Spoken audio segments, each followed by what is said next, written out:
Umurego wa TV Murungi twakutanjera wasiba kurungi eshaha zaba ibiri z'iciro neshaha eyamakuru gita Agacencwire erizoba nizoba ryo rwo kubanza ebiro 13 ebyokwezi kwa kana umwaka gw'2026 makuru Agacencwire agutakurundane rizoberi tujaga kuseho kurugaha ka shows boma umurembo rwambara kandi kuzaga kuseho Elias Rutugusa hamwe na mugenzi wanje Sande Brian oworumo rwo bonero kokatakaga kuri tirombo ijure reka tworeke bikuru ebyija bwebembire otakarga TV West tuya makuru ne kushikibwaho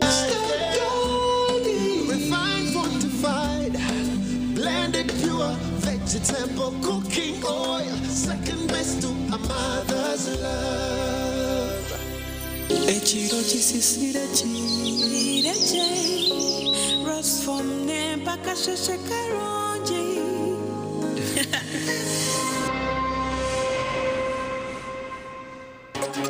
Agacencwire kireki Christopher Okero ori kutekatekwa ho kuba yisira abana banu muri Gaba Kampala yabyehakana. Yes, okay my lord. Okay. Omugambirizi wa polisi omwihanga yahabura abantu kuma businje obwe koti yabanehurikize manja omuri Kampala.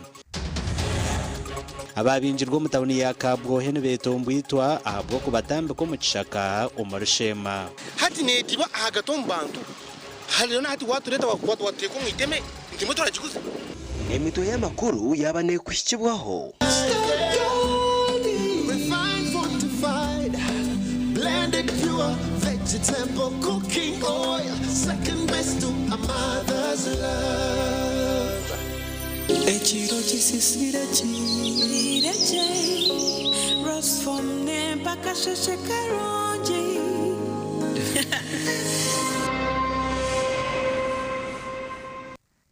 Ntongera kutanjera omakuru gita Agacencwire agekireki orukuzaga kusehondi Elias Rutugusa hamwe na Sande Brian no rumo rwo bonero amaguru mbwijwire omugambirizi wa polisi omwihanga ASP Arusoke Kituma yashaba abantu omurima kindi hamwe na Sebagabo okumu businze obwekoti yabanehoze sorubanja orwa Christopher Okero orukutekatekwaho okuba yisira abana bana ahishomere rya Gaba Child Development Center ahakutandika ko kwezi oko Rusoke yashaba abantu okuhereza kote kitinisa obwe yabanegumizamo na no kurukizo rubanjoro.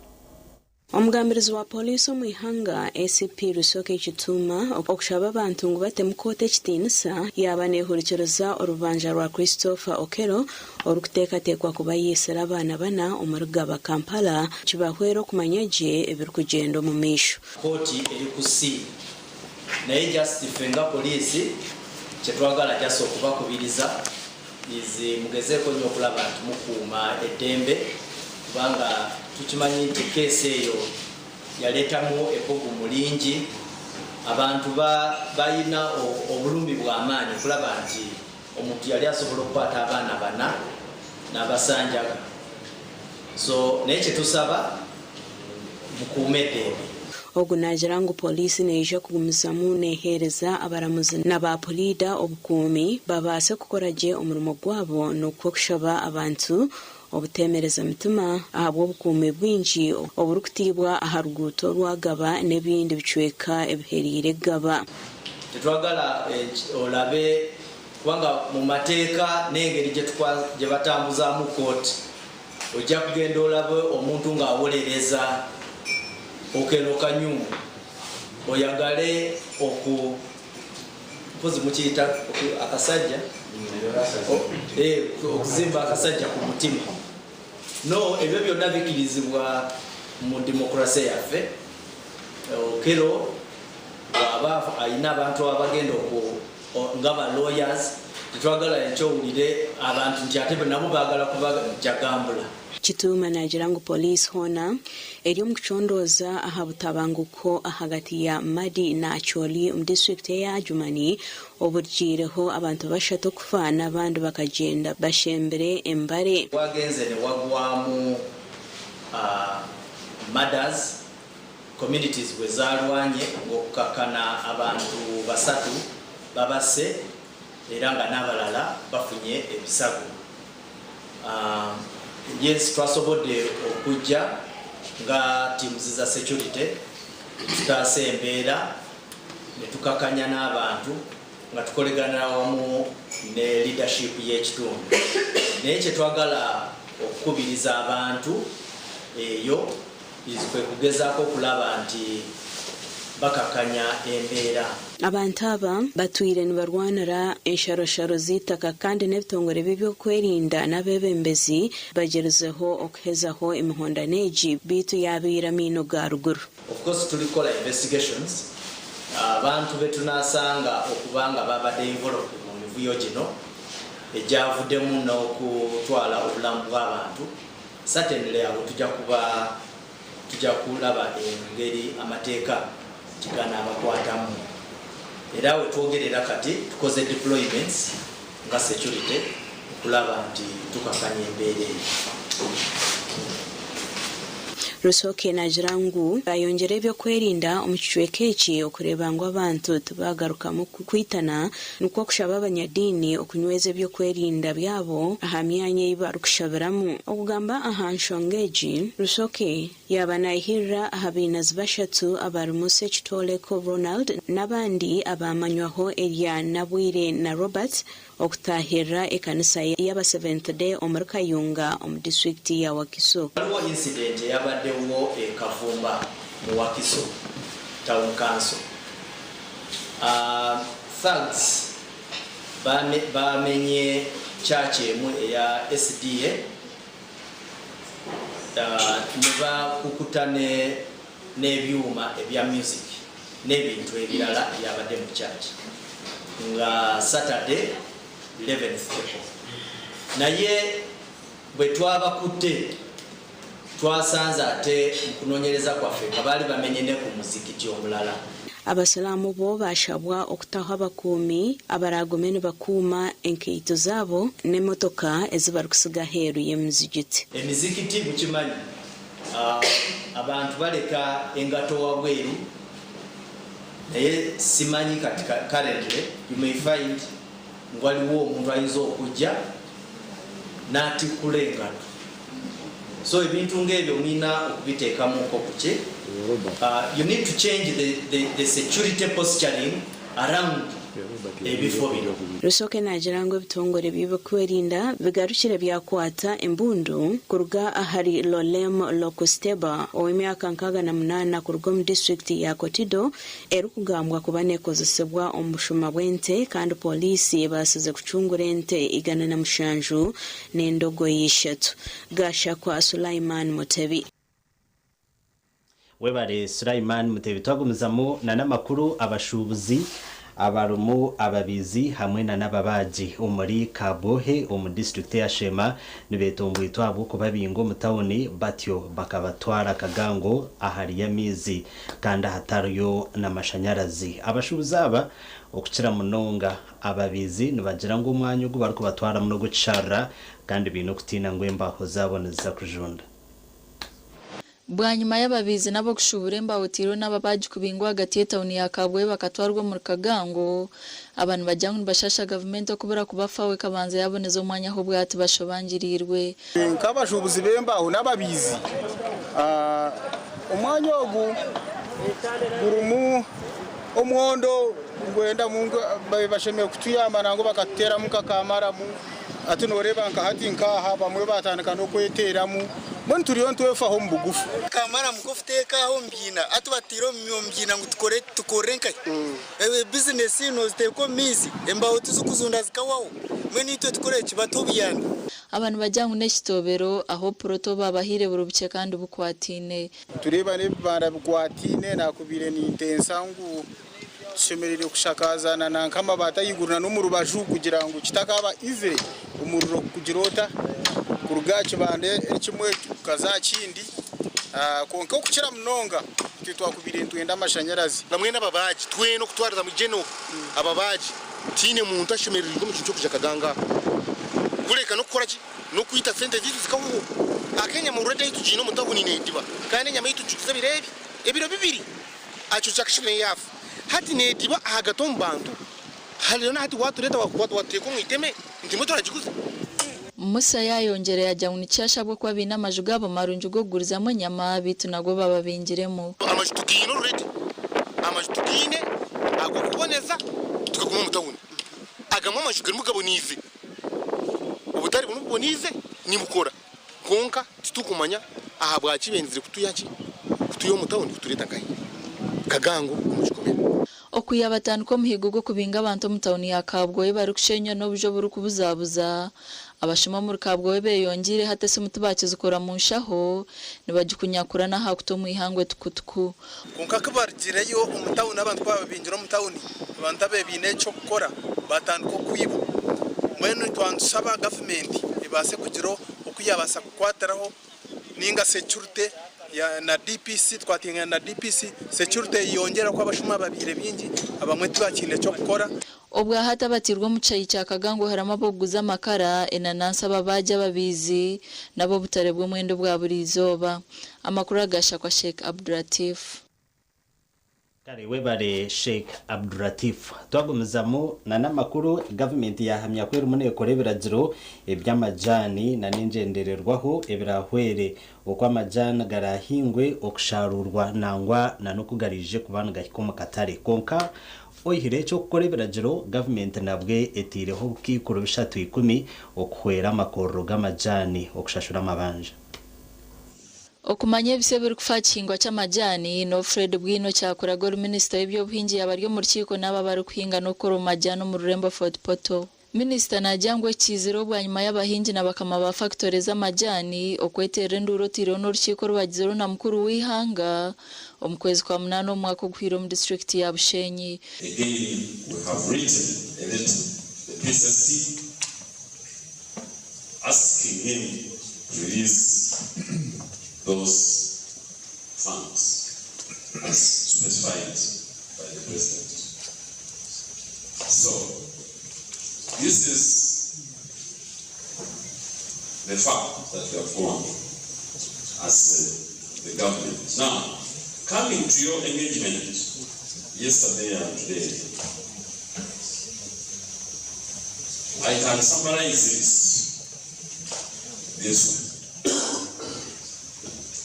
Number one, as I already said and as I've already explained in detail, there is right at the head of the town. Cyakuraga na jang government yarize kuhinguze kingwa cy'amajani kachimwa bihingwa by'amani byakubasa kwero mu kureta sente nyamwingi. The good thing, the president has a clarity that there is demand for tea. So you go the full length to ensure that he plays his role. Ogunajangwe biragire bintu bizakwata kutamano mu kutungura umutindo gw'amajani okwatsa amateko tiro no kumara hebizo by'abahingi nabakama bamakorero g'amajani barukurabamo aha sentes government eri kuzafutamu cyakuraga najyangu zakora kuhereza abahinge bijimusa okwera amakorero kurwo mu mabanja no kushashura bakama bana sarebed z'amajana igatwire nigaruga 46 billion for services separate from the other. So the 46 is going to be put in the budget that is about to be approved by Parliament. Coming together as one. We have seen what being segregated has done to the industry. We have failed in the past to promote our interests, to lobby, to advocate, but today this is confirmation of our commitment to unity. And through the same workshop, we discussed strategy. And it's today that we want to delve deeper into the kind of strategies that are required in order for us to reach that level.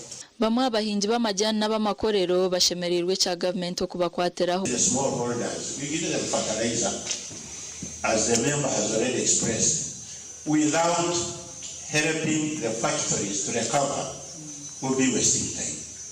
The said fertilizer for 26 billion is going to be available very soon. But my request as someone is here in Kayonza Tea Factory, I would request that as much as this fertilizer comes in, also the 152 billion capital injection principal processors should also come along with it. Amakuru agasha kwa Jonathan Tsingwire.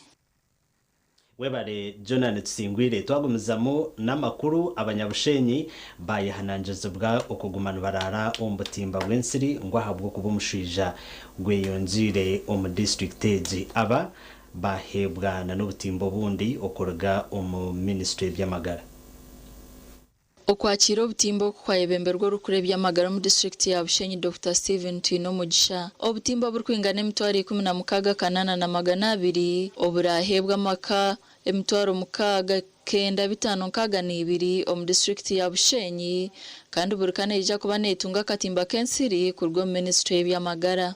Okubana oreba district yitu twantureba nka statistics ezikwatena kurwo kwa mushanju okumwako gwahuye kwika kwikumire bemeze mukaga tukagiraho abantu abutwacebire tukashanga ubintu umushwije akaba rukaga nshanju na babiri hato kwano abantu rukaga nshanju na babiri omeze mukaga nabo bari abantu bingi kuko bori omwe muri yabo ngo kubana mu obusasi bwo mushije nco tukigira abantu ngo mushije gucuruho mushije gwensiri turwane tureke ngo twagwetanta kandi bigende bwikaho burukuza koro wanoza kuhereza household nko kubakora gambire kisiyo abuko bitwe itumura umugwito guruvere ize itwentuemereraho hagati tuguma twirira sema microscope wabo takikizeyo twatekerezo twiyera twihomora ine tukuteka rabazo tuteka mu dustbin hatende chome bakutoma chome baza bakubika yo kutega bakutebekanisa ahizo baniryo rimwe ababushenyi health center yakana batunga ambulance remo buri kimwe kirkwetagisa mu rwire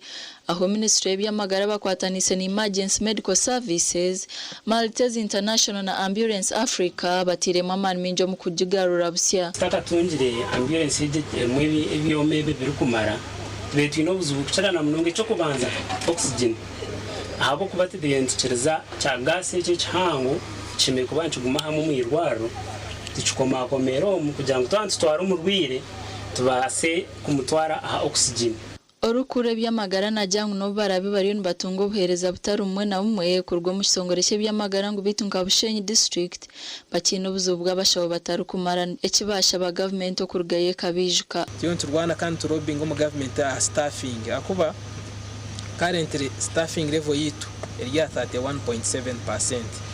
So 31.7% tureba ngo nekintu kikweta kisango tutema man kandi tusima government akorode yatu committee ngengo neza kujonjera ubwo mwako kuza kuyo so tuyo ntushaba ngo cyo kije kibeho nisa kutuyamba kugira ngo abashaho bayeyongera omarwaro nisa kutuyamba kugira ngo na service tuonje. That small budget of 2 million per quarter ya majita okureba ngo yakora intended use nanye kunkuza kusupplementinga manyango at least government n'ikibitiro amakuru agasha Onesmus Ndianabo webare Onesmus Ndianabo murebi witu wa TV sto murunji tukusima aho kuturebera hona kandi webare na nokutora na kureba makuru Agacencwire twaza kumuraho tugaruka na makuru agande garukurataho nagakushikibwaho Movit All Day Toothpaste meant to give you powerful night gum defense and teeth whitening. The charcoal flavor gives you deep cleansing and power stain removal.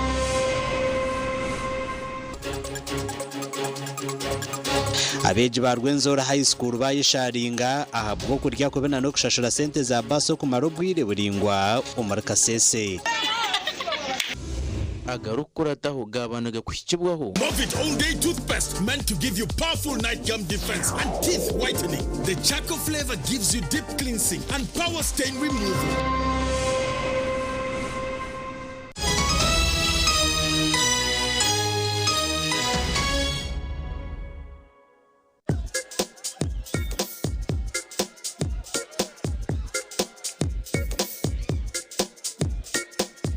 Are you in panic?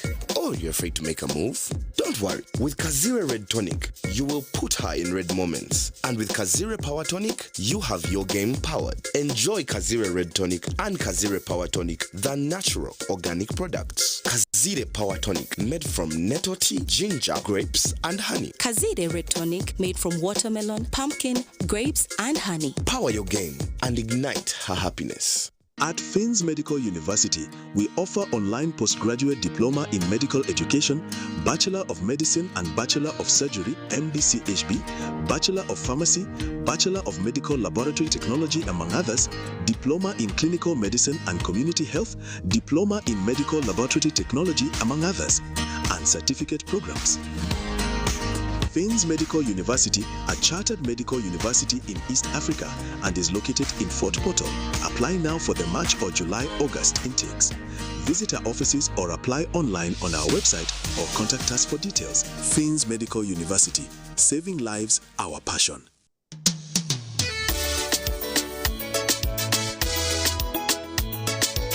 Manager, ogito wagito. Kwa kama tumuchidara, kabataka jiremu. MC takiziri. DJ atumwe na wearing ebyoma tugumisize shanki ibiri bantu mwareka turwo muzano tugume twatesha twagamba shamushanju zibe shamushanju tikizana ngu okushara keke ni shamushanju nizeze nyine byo ni shara keke tukazakunyumba na wapenzi yona nesente konga tanywire mbogo nikushekerera nikuteganisa wenda nigende mbogo yoka oyine mbogo kanaba mulungi ayibambe nekorera ayimukama wanje okagaruka meshara zanje otwiro inecyetengo cyo kushuma bunasi obuzarisa Ivrin Health Training Institute Mbarara City ishomere rikushomesa bunasi obuzarisa arurengo rwa certificate diploma in nursing and midwifery niza kwera ishomereri nirishangwa kachika umuri cyamugoranyi hari Mbarara Community Hospital ija oyetunjiro bukugu okwandika beje basya kuri ni kugenda umisha hishomero okumenya birakiraho tera noti mushanju munana mushanju 50 abrinina nkaga ugambe na principal. Ivrin Health Training Institute Mbarara City, improving community health. Murengero izuba inko ekitongore kiri gukora byoma bihangaze ebyo murembe mbaba murembo rwambarara na nebyoma nka water pumps ziri kukozesa amashanyarazi ezamajuta neza soda ezo kudibiko mizi neza hihi bakwinire angle grinders enchene mpango compressors rita 15 okusia rita 500 cutting discs ezebyoma diamond na wood omumbechi reba wall chasers concrete vibrators na za pokers marble cutters spray guns heat guns blowers rotary hammer na drillers ebyamanda n'amashanyarazi abaseveya inkebinire level distance detectors empangazi erimo aba welding tubaretireza inverter welding machines hamwe n'ibindi binji ebyo kose byoma akasente kace ahaduka yetu Mbarara High Street ahashungire na Highway Restaurant ijo yerebere ebyo kwemeka byongera koroba kankwanjurire ankore crazy limited abara kubumbira byo kombekesa nkamategura amatafari n'ibindi binji kandi ryo mutindo gwahigu nkamangalore tiles Portuguese tiles na flat top agemigongo rero bakwinira amatafari ga buri muringo nka fire bricks max pans interlocking bricks otebwe partitioning blocks obumori buro bwabuzire bwena babwine nka Z-Vent Torino Venezia na Sisa bakwinira na Pompeii Malta double Pompeii mwena bombeche na ba engineers na contractors mwena ankole crazy baborobezaho byona barabibumbira muri Mbarara omwibumbe rishugeine barakwesa technology rispiria eco nabyombecyese cyangane kabendera ya Uganda bashangari mayiro 8 Mbarara Kabale road esimu noti mushanje 2 ananina 15 cyenda na mukaga ankole crazy limited tugende twombeke ikintu cyo kunywa aza mwana bategerize ubundi konka mwamumaze umurya hano bari bategeriza mu mbagano mangwe shazakiri wansuko mu motoka iriyo nenyusi yo ngwija hakunywa mucyara unam utatinda ndenda ngubije bakuroze hakunandanywa uriye cyatuma naguma hano joka mufundurira kahurire Kamwana tera chairman wembaga akongeze binako kishahemu itotwe tuyon tuno diplomat akatuka kanusira hanga wanje ukanyiha ambi mucyara n'abagine diplomatic ebindi byayenda bireje bigende n'abagine n'intere ekorwa ba diplomat habo America limited zikozwe mu mugusha entangawuzi inanasi ukochi ihamibwa ba UNPS. Hayes Recruitment Experts Jobs Abroad kandi nitumanyisa abantu mwena nguri tukinda abantu binji abashije n'abakazi abojo nabishiki emyaka 21 okwisari 85 okwera cyenyonyi Dubai emirimo nka customer service, airport security, aviation stewards, check-in agents, landing ground guides na aircraft cleaners. Hayes Recruitment niyo company esingira zindi zono mu Africa okuhereza emirimo iyo bujunanizibwa omwaka oguterize okwehandikisa no busha free registration amataji gitu gona esimu not mushanju ina not emwe ibiri ishatu ina itano mukaga neinga not mushanju ina itano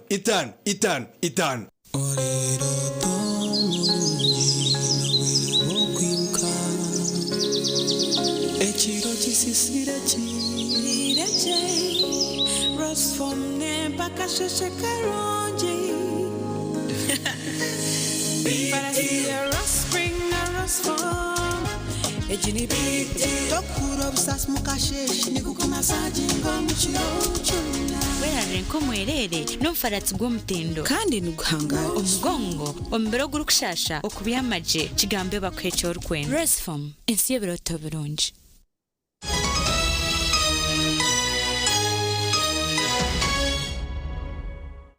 kuruka yuko mu kahumuro tugunuzamo na namakuru agacencwire agishwe kechi ekitongole cha government echa Directorate of Public Prosecution DPP elizuba cyo cyatandika okushongora ningashi chete induction abahaba ba government ningashi ba state attorney abaherezo kutoranwa okushongoroku nukuza kumaresa ndemwe kandi kurokorerwa ahari Las Vegas Hotel aho mu Rembo rwambara kandi abari kushongorwa nabaruga umwihanga ryona. Umukoro gwo kushongora abahaba ba government gwigurwaho DPP rino anguzo mbutongore kandi abahaba ba government bari kwikasha 8 abahereze kwewemera umuntu bo bariyone baguganyirwamo. Receiving this 38 new state attorneys for us is a great day. It's a very significant thing. It is going to help us to service the courts which have been struggling because of absence or shortage of state prosecutors and state attorneys, and we brought this. We decided to do an induction because it's critical for us to ground them in what their role is, also get to know them, assess their capabilities. DPP rino anguzo yakoze somo gishogu shabishengero ryihanga na Ministry y'Ebyesente kwereze kitongore kisente zo kubasa kutaho abandi bahaba ba government agubinze ngo hati abari mu ihanga tubarukumara kusiyaho y'abantu obohereza. We're doing this induction because for us this is a big day. We have close to 40 new state attorneys that is going to address our critical manpower bottleneck. That brings now the total number of prosecutors we have in the office of the DPP to 428, which is still a drop in the ocean considering the number of stations we have. We have 147 field stations. We live in a society that is corrupt. And that is the society, our society. We as civil servants were placed on a raised platform where everybody is seeing us. And whatever we do, people look at it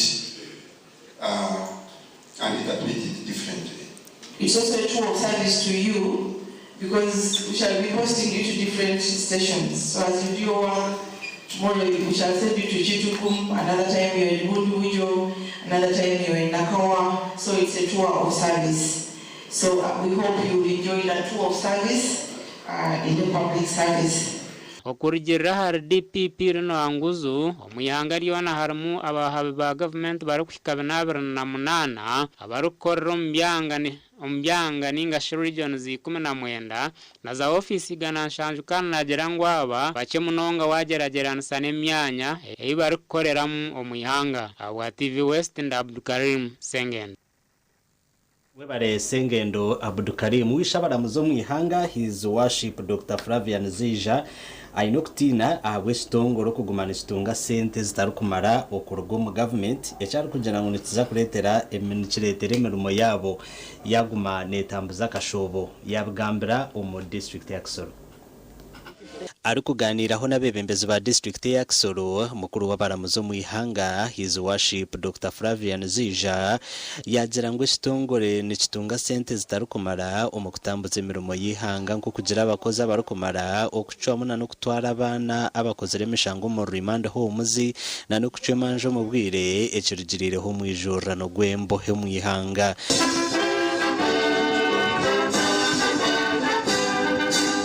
Now, they stay on remand for a long time. It's really not that we want to keep prisoners for a long time on remand. What happens is that for other cases, let's say at the magistrate's court level, the constitution does not require the state to give them a lawyer. Now, at High Court, every accused person must be given legal representation, meaning that we must get these private lawyers and assign them at the cost of the state. So what does that mean? It means that for us, in order for us to organize a session, for example, for the judge to have a session, we must first get money to pay the lawyers, but we also pay the witnesses. Nagira ngo ahabaramuziga na 55 barkwetengo mu ihanga bineho abaramuzi 98 ecyo kutuma bacererwa kusharemanja. I remember when I was a second judge, sometimes they would bring children, you remand them, but also take them back to police because there is no transport to take them to the remand home. So it's an area that needs some wider discussion other than just demanding new remand homes. Actually, even the ones that are existing are actually problematically run. Dr. Flavian yahamza abatura ngo mbwire bwa juba nabaza kwiguraho Endijo Magistrate Court mu town ya Rubuguri. Yes, I think the permanent secretary has explained what happened, that we were almost beginning, and then the land that had been given was smaller, and then they had to give us another piece of land where now the new contractor is grading. So we hope that the court will be finished soon. Ayonjire yashobora n'abaturage ahanshonga yo kucemanja zempunjo muri Kisoro ngo nabaza kuganira na Restongore cyempunji okureba ngo cyata musente emanja bazicajuba empunji zitakagarukiro wabo ninga zitakajiro mu nkambi. Our decision then was that we should try them as fast as we can. So if they commit an offense, let's try them and then see whether, maybe I don't know whether there is a UNHCR office here, and if it is there, you can engage them because there are precedents. We used to have those sessions in Barada. They were financing them. Attendance in court is very high, physically. What we have added now are virtual tools, including use of video conferencing facilities at the court. Court users can stop by here at the Chief Magistrate's Court to receive judgments while we deliver them from elsewhere. Amakuru agagasha kwa keta tuzaridwe webare keta tuzarirwe babeji abishomereri ya Rwenzora High School mu district ya Kasheshe ya Kasese ekiro echabushesheri izuba bataho akesharingo ahabwo kurya kubi kandi nanahabwo kugumana bashashura esente za basi yishomero okumara ubwire buringwa konka ishomero rutarugura basejo. Abejaba abo twashanga hishomereri kandi abatatwikiriza koreka bishishani byabo nibagira ngo batwire nibarya kubi obwo barako bariso mucuzi gutarimo bihimba nakahunga kace. It was at 6 in the evening, went for supper. When we reached in the kitchen, they gave us water with no beans. They give us even they slice a small caposho. They give you. They say when you talk to a cook, he says, you go, you leave me alone. Abejene bagira ngo barumweje na shashore mitware ebiri borutamo ngukonka hahwire hemya kena bast bakagire baga. we are soliciting money for the bus, but you're not seeing it. That bus was How even... much are you paying for the bus? 20K per term. 20K. Almost here at Rwenzori High, we were almost 1,000 students. But the money we have solicited it almost for years, but you're not seeing the bus. That is the first thing. Abantu bongera bagira ngo rukuzi cye bamutamo ruguto mu mutwe nk'abana ba primary ngo aze kufite gisho cye. We are not students of primary. This school puts us roads. Moreover, it is a high school, but they put us roads in our what? In our heads. Moreover, high school is another thing. Vernacular cards. I'm not a primary student, but you give me a vernacular card. In my school, again you give me a vernacular card. So that's also a problem that we have. Even another thing, they changed our uniform. I'm a student of what? Of senior form. Modesto Bwambare or chairman w'entebe ya kashatu ibanda chaka town council yahamya ko nuko abeje bayisharinga. It is true that a strike took place at school, and so far what can be observed as the damages are windows and doors on 4 classrooms, windows and doors on the school hall, fire extinguishers were plucked off, two cameras were destroyed. No sending away of learners to their respective homes. The learners must continue to study as they handle the situation by finding out who are those that were behind what they wanted to do as a strike. Nobwo munyamakuru witu yashikira Mugabe Enoka Seboreba or mukuru w'ishomereri office konkati hine kiyabasa gamba aho twaza kurigira hishomereri twasiga police n'abaserukare barukomere amakuru agasha kwa Gilbert Muhanguzi ahabwa Agacencwire. Webare Gilbert Muhanguzi umurebe wito murunji ntongera kusima webare okutereza kire kawe okureba amakuru gitu katugaruke tumureho tujagaruka tukusiya amakuru agande.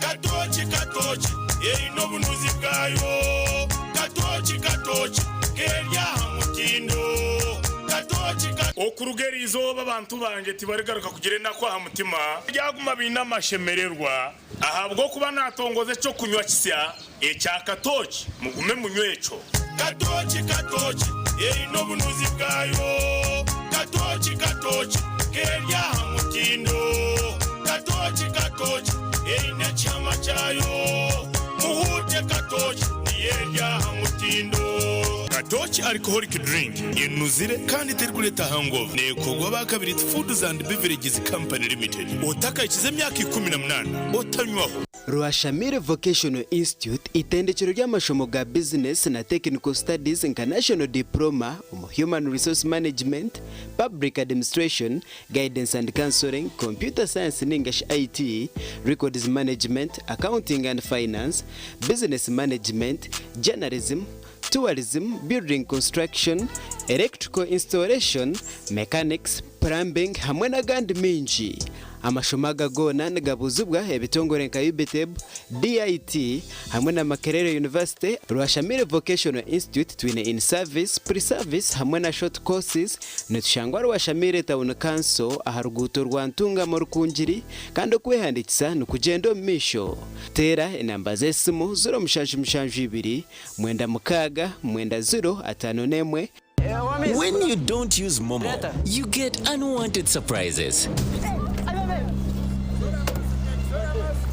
Save yourself from unwanted surprises. Use the Momo app or dial *165*3# to pay and enjoy zero charges below 5K. That's the power of Momo.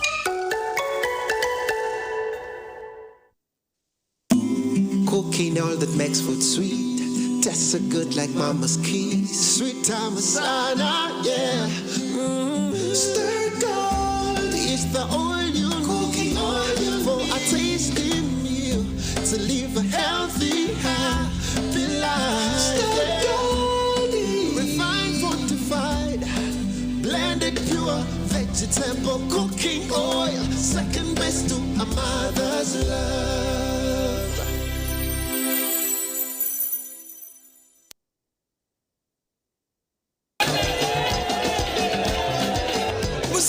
obadde omulwadde katoli ku ndongozina nanywedde kano ka Luvera Chowder drink kino kigaji kyaffe kyennyini kati ndi katyebule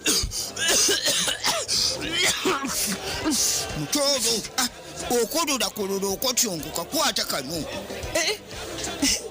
muzeyi kano bakayita batya pineapple soda drink kakamuddwa mu nanasi bojo mutoolo va mu bya bojo tugende tulabe kakiga bangambye omubiri munafunafu kakiga talina maanyi kakiga bangambye tolina maanyi ye naye nenfuna ow'amaanyi butamira ku soda drink n'abawala nabo banywa obutamu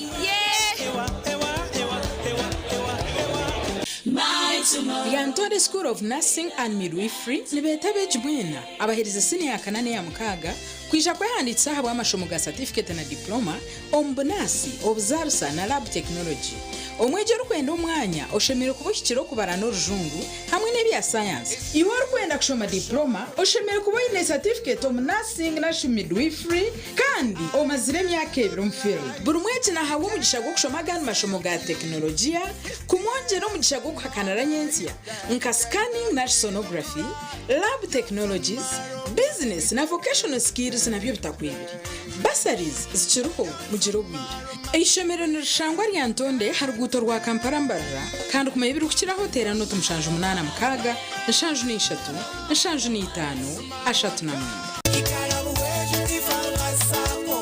kabanta kiguraga mu Igabu ko nashikiremu abwa kasente kachake nabire nyine kanagambere n'abakozi bamwe ba manager banyicereza umbase kwigura umuyigabu niguramu emigabo bampereza roni ejo najongera mu business kanja kwa kabeka kake kandi nagishashuraje nareba ntine shonga mazuma kandi nindeba ninkora na hati niremwe bintu byinji igarabu wejo tifa masako igabu eiziro kwera omukutungwere ntasiya yawe shanje butare chamuhunga bushenyi district ningoma tajigitaga wejo na kanunka branches omuri buhejo district na kagarama branch omuri kagarama town council ntungamo district tera not mushanju 8 mukaga not 13 not ibiri. Let your child's aviation dream come to reality with Uganda Aviation Academy. Uganda Aviation Academy invites applications for May 2026 intake for the following courses: flight operations and dispatch, airline cabin crew, airport operations, airline customer services, foundation in travel and tourism, cargo introductory courses, aviation security awareness, IATA, GDs, fares and ticketing, aviation management, quality security awareness, safety management, travel and tourism consultant, teaching and instructional techniques. We are certified by IATA and UCAA. Pick application forms from our offices: Kampala, Metropole House, 6th floor, Entebbe Road, or 0393 10 66 62. From our website www.ugandaaviationacademy.com or from this radio station reception. You never quite know what you're going to get. The stakes are high. They don't come much more fiercely contested than this.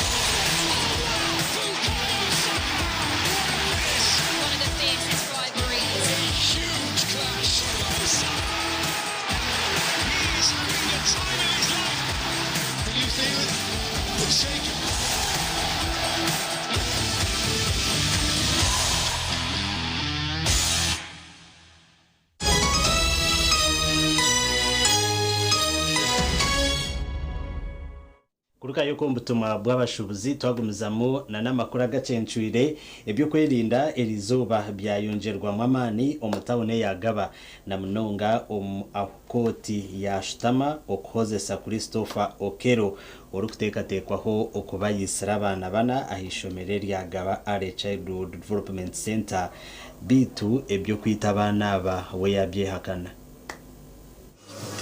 Erizoba ebyokwerinda byayongezebwa mamani okwetorora tawuni yagaba na munonga hukoti ya shitama okuhura rubanja rwa Christopher Okero Onyum orukugambwa kubayisira abana bana arukoresa kisyo ahargaba are Childhood Development Center.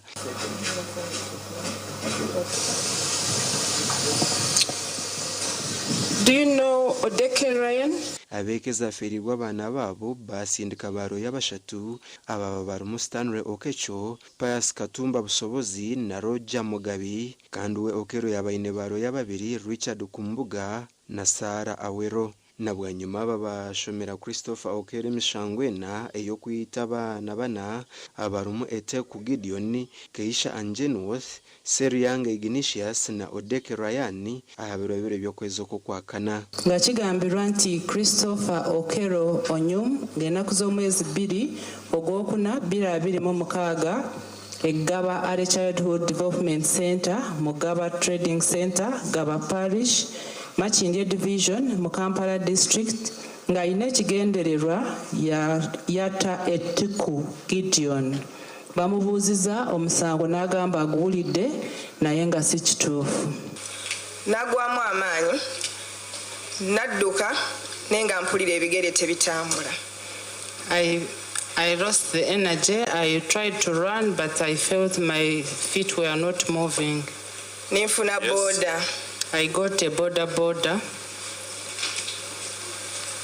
Yes. When nafuna boda nagenda okusanga abantu nga bajjudde essomero nga bantu bangi. When I reached the school, I found when many people had gathered around the school. Nayingira buyingizi nabatomera butomezi. I just entered. Yes. When nayingira mu kibiina nempita Gideon nenga simulaba.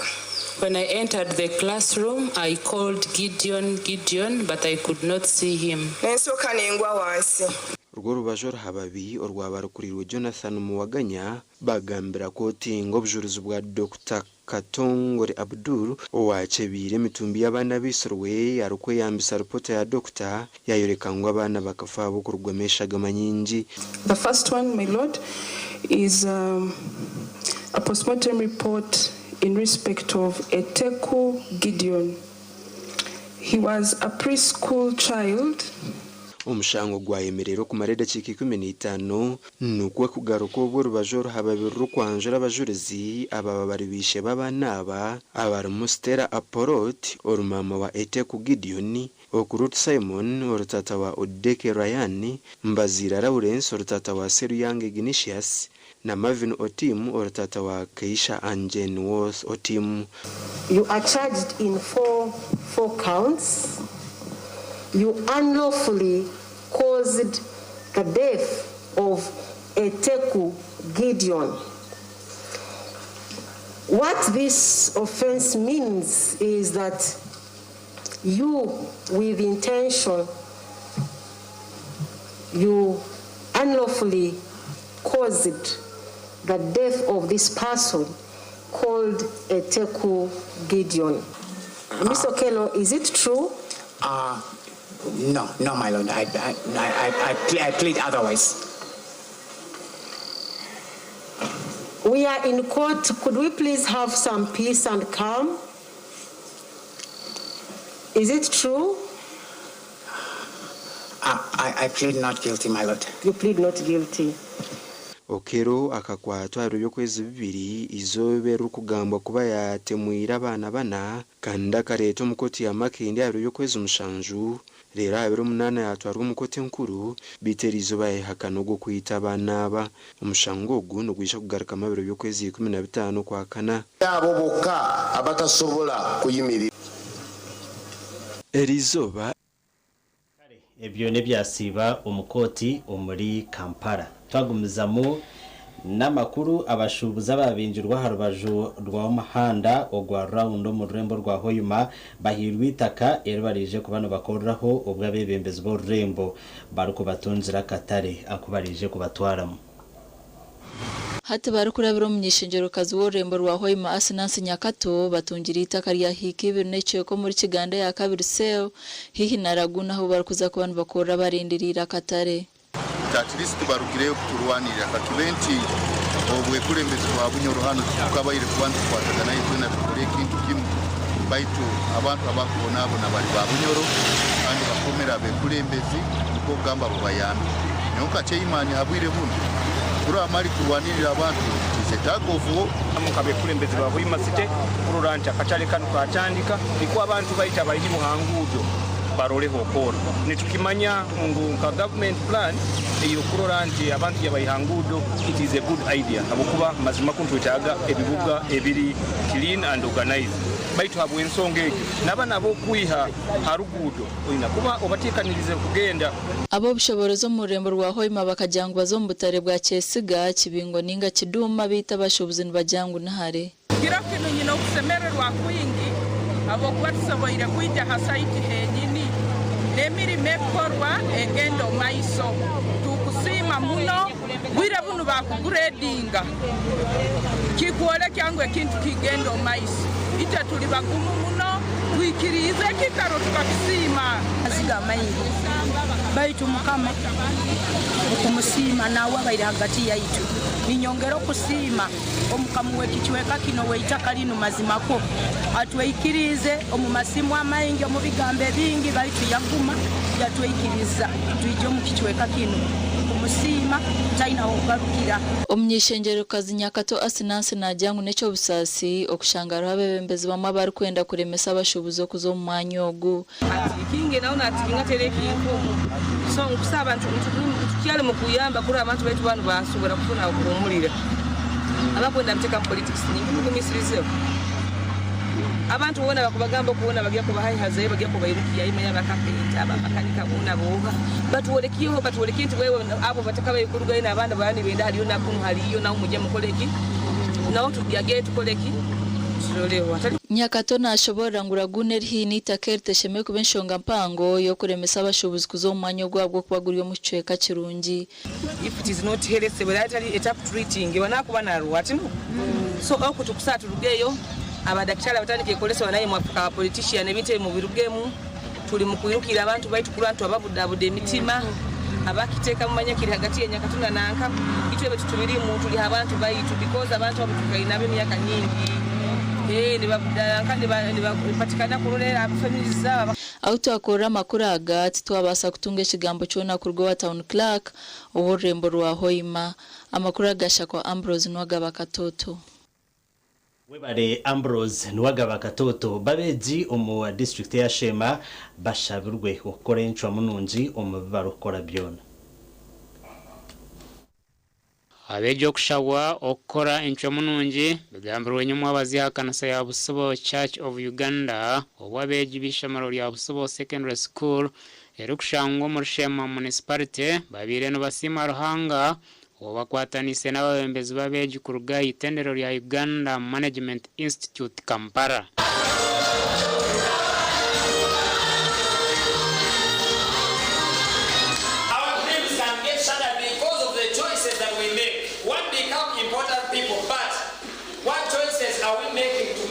become the great important men and women that we want to become.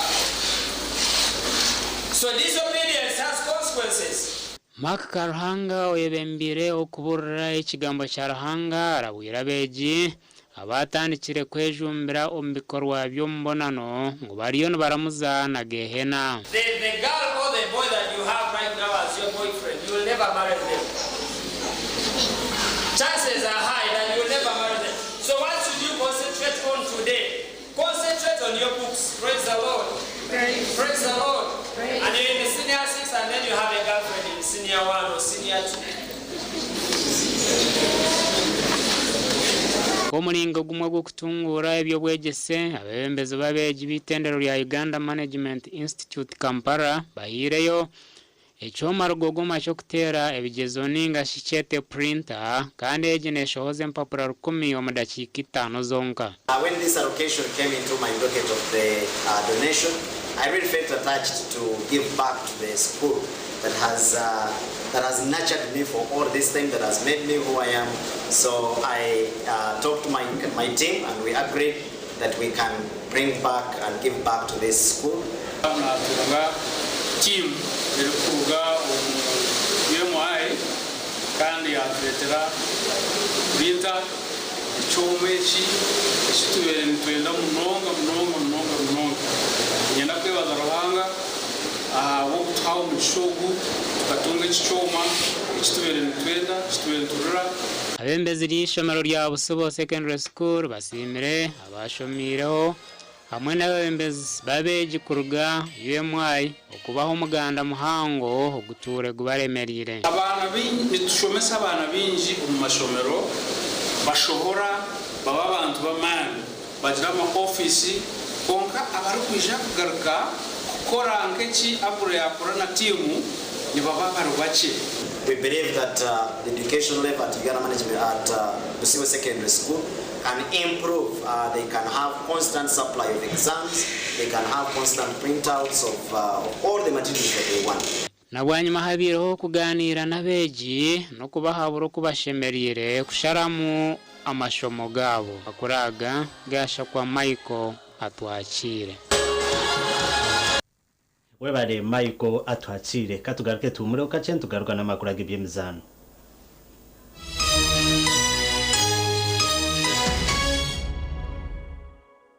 When you don't use Momo, you get insulted by strangers.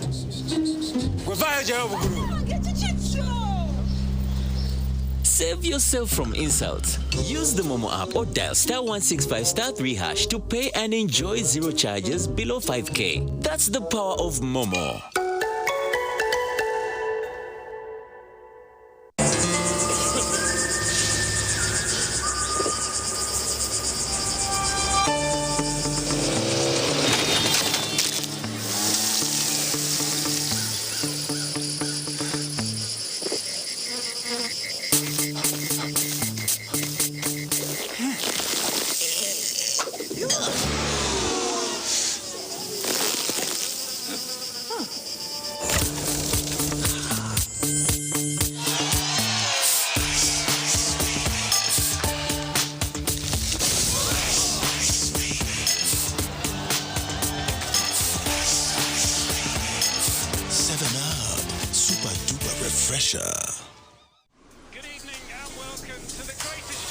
This is a people's game.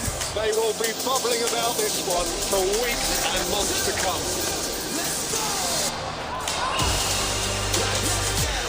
Wherever you are, whatever your reason, it's on SuperSport all season long.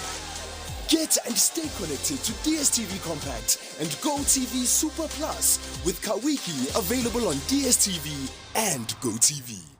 There's a new way to keep your breath fresh all day.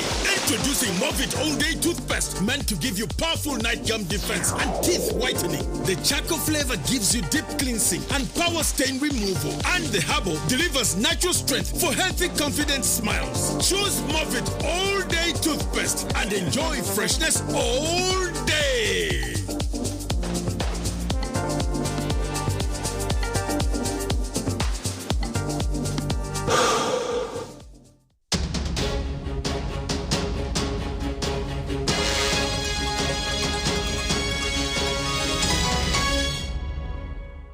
Karo makuru g'ibyemizano timu ya Tough Today FC yegarurize mpaka ezabakuru eza Green Park Super Cup bwanyuma yo kusinga ya MMC na goli 2 aharubusha umuzano gw'akamaririzo oguzandwe nyeciro ahacayi cha Green Park aho murembo orwambara ezabasigazi zisingirwe time ya Chiyanja Lakjade etiri aba Mongas FC na nagore mwahariziro. Final y'abazana bakozere abarengize emyaka 35 hagati ya timu ya Tough Today na MCC niye bandizeho omuzano gu Tough Today esingire na goli 2-0 okutwara ekikopo.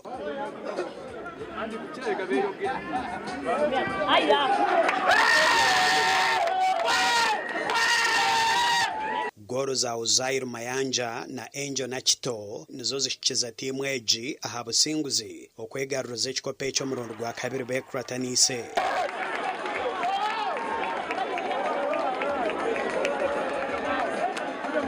Zempake z'abasigazi abakine ngoga zisingirwe timu ya Chiyanja Rakjare FC etire timu ya Mongas FC okusinga empakezi omuzani Yusuf Haidari nuwatebere gore emwe obusinguzi okwera bakiyanja okusinga ekikopo kyabo ky'okubanza. Webale kasimu webale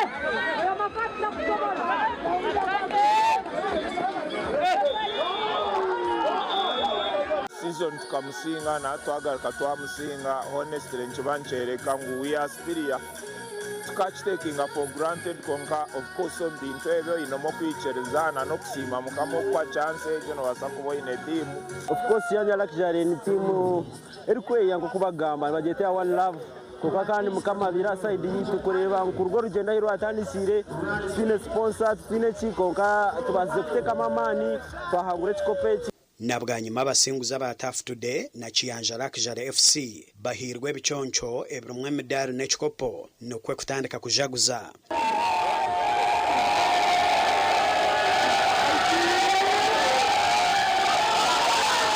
nde Edwin Ram ahabwa TV West Agacencwire Kalo makuru aganda gebyemuzano timu yishomere rya Boni Consil Girls ey'ompira gw'ebigere naye sinjire ekikopo ky'empaka z'ompira ekyabishiki ahabwa amashomero abwe cange kya Ankole bwanyuma y'okusinga ya Shema Girls na gole emwe ahari 0 omu mpaka ez'akamalirizo ezanirwa cha St George's Ibanda PTC ahizo biri nyuma bazyo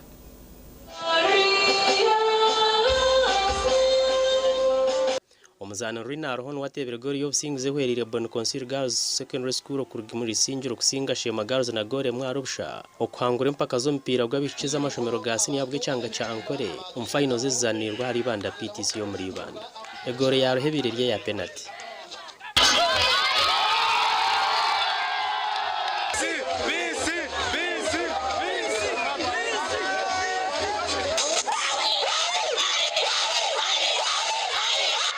ogubire guri yo murundo gwa kashatu gukuratine Boni Consil kusinga ekikope kandi obwere kusinga ya Shema Girls mu finals emirundi 3 kandi omuzana peace muduwo tebere gora 2 mu mpakezi no watorine nko muzana kirza abandi okuzana je kandi akagaruka katwara n'ekichoncho cyokiriza abandi okuteba za gora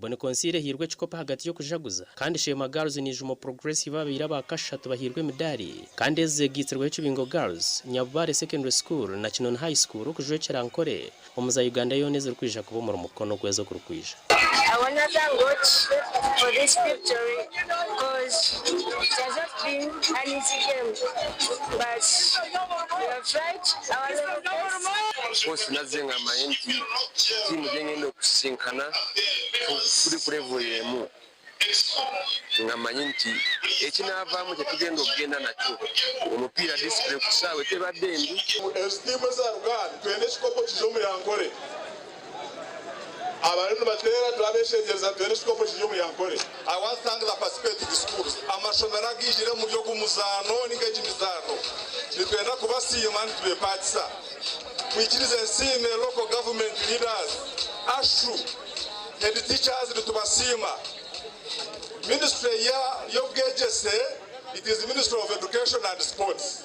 My appeal ningo kushaba kwanje no kugira ngo abembeze b'amashomero bona tugumize mu twejubiro mu byemizano aba TV West and Aloysius byamukama kala makuru Agacencwire aho no twagahendera wabanaga kufya hunde Elias Rutugusa hamwe na Sunday Brian orumo rwo bonero itwendeze kurara kurunje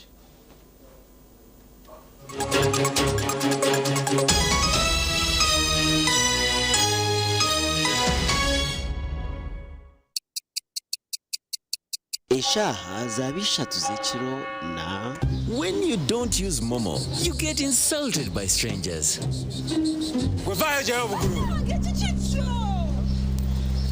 Save yourself from insults. Use the Momo app or dial *165*3# to pay and enjoy 0 charges below 5K. That's the power of Momo.